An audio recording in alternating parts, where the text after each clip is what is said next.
I got the screen tent put back up on my little outdoor patio.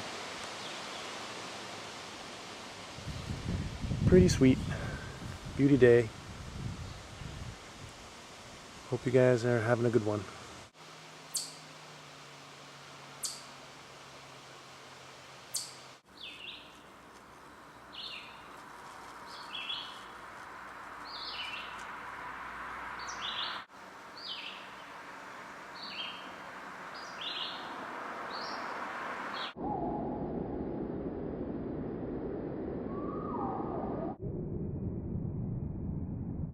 Whoop, he jumped.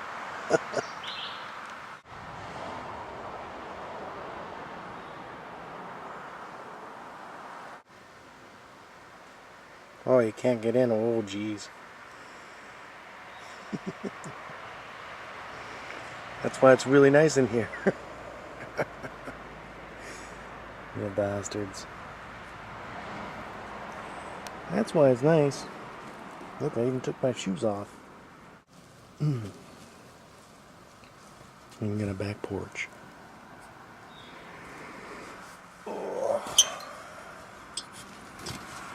Oh yeah.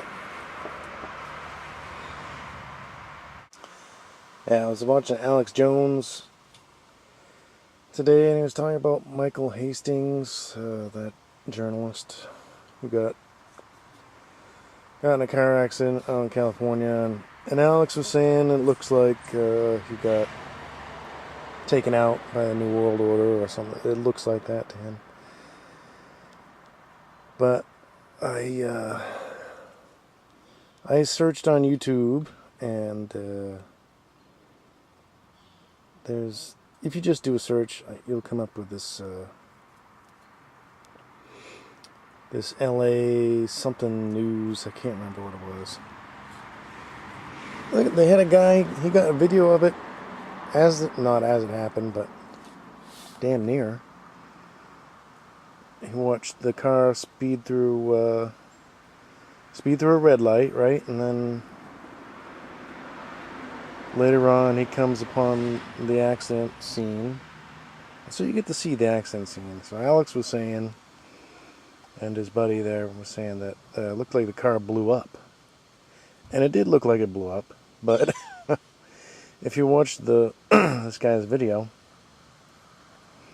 you can see clearly that there's no skid marks on the way to this tree that he ran into. And all the debris from whatever explosion took place was past where the crash site was. So it's as if he crashed into a tree and then all the debris kept going forward, so it really looks like, to me, like he just hit a tree and it was going really fast, and the engine or transmission or something skidded out in front of him, in front of the car, and like a couple hundred feet beyond the accident. So the guy was moving,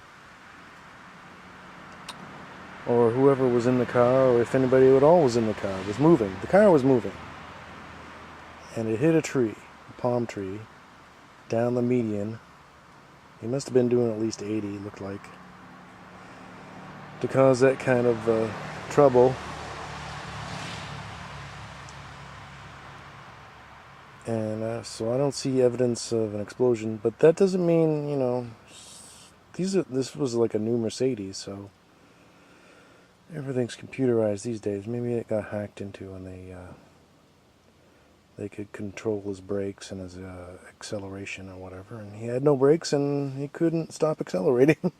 Maybe that happened, and maybe they're going too fast and eventually you go out of control. Or maybe it was just an accident. But whatever happened, it wasn't an explosion. It was not an explosion like a car bombing or any bullshit like that. As far as I could tell.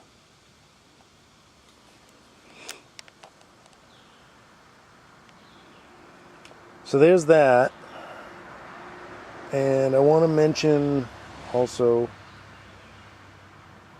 the Boston bombing thing. There's a guy out there like named Rooster or something on YouTube, and he's saying that the Boston bombing, the marathon was over for an hour, and then they cleared out all the regular spectators and then put all their people in and did a big exercise. And that's fine if it's true, but what he points to as evidence that that's the case, that the marathon was over and everybody there was actors, what he points to as evidence was, one, that the TV screen, the monitor, the big monitor, was now down. There's a monitor across the street from the stands where everybody can, I guess, watch interviews with the winners or whatever. And but by the time the bomb went off, it was now down on the ground. Okay, well it's a good question. Why would they take it down? If people are still running. And the only explanation I can come up with is that it was there for the interviews with the winners. And if you want to see the losers run by, you can see the losers run by. But nobody's going to interview the losers. So after all the winners of all the categories came through, they probably took down the monitor to get it ready to go back to wherever they rented it from. Because they don't want to pay by the week, they want to pay by the day probably, or however that works. So that's my guess as far as the monitor. It's a good question. I believe, excellent question. Why would they take it down? But that's my guess. As far as proof that the race was over, that's not proof to me. But it's an excellent question. And the other thing he points to is in the televising of the race, they put little boxes on the screen explaining, with each category of the race. Like you had men and women and senior citizens and wheelchair or whatever, different categories. And he's saying when the bomb exploded, all those categories said complete.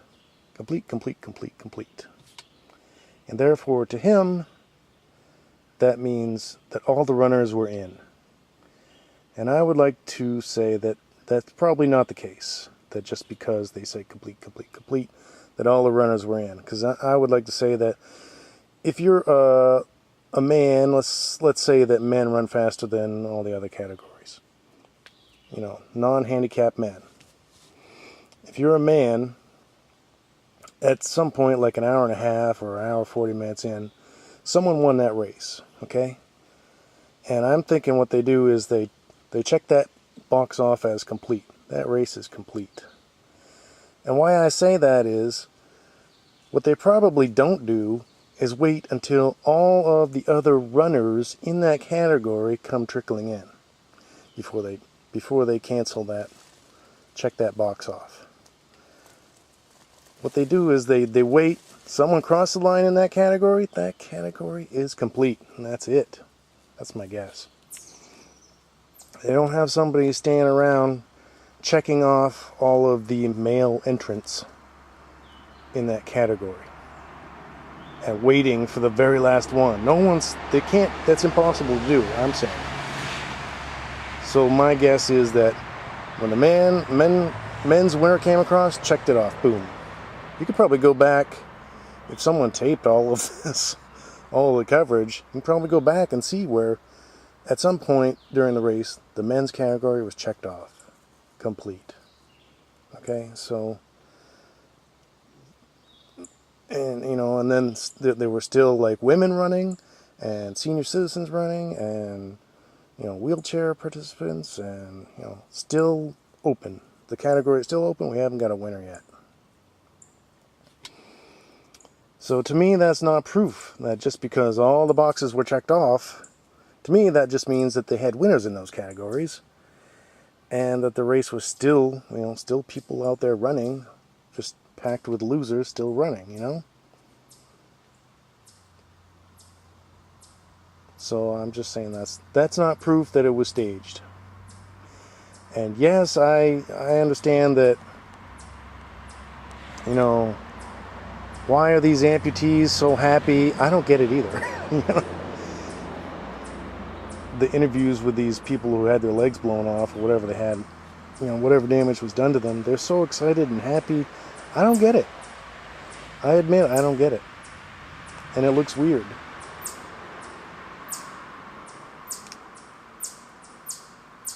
But, you know, that stuff is easy to fake. I mean, you could take people who weren't even there, you know, after the fact and have an interview with them as if they were at the race and had their legs blown off. And they're sure they're all happy because they're just actors, you know. That doesn't mean no one got hurt at the race. It just means you could stage something after the fact with happy people. Happy to be acting in front of a camera with, you know, their amputated legs that have been gone for years, probably. Who knows? But I still think the people really got their legs blown off or some type of damage, and all that stuff was real. And that the happiness factor afterwards is to make anybody who says it's staged, make them look like crazy people. Even though it does look staged. And so, therefore, kind of make any truther movement look insane. And keep the sheeple going. You know, those truthers are crazy. Those preppers are crazy. Keep the sheep. And that's what they want. That's all they want.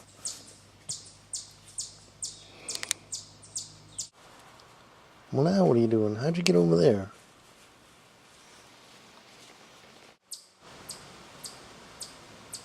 Good take.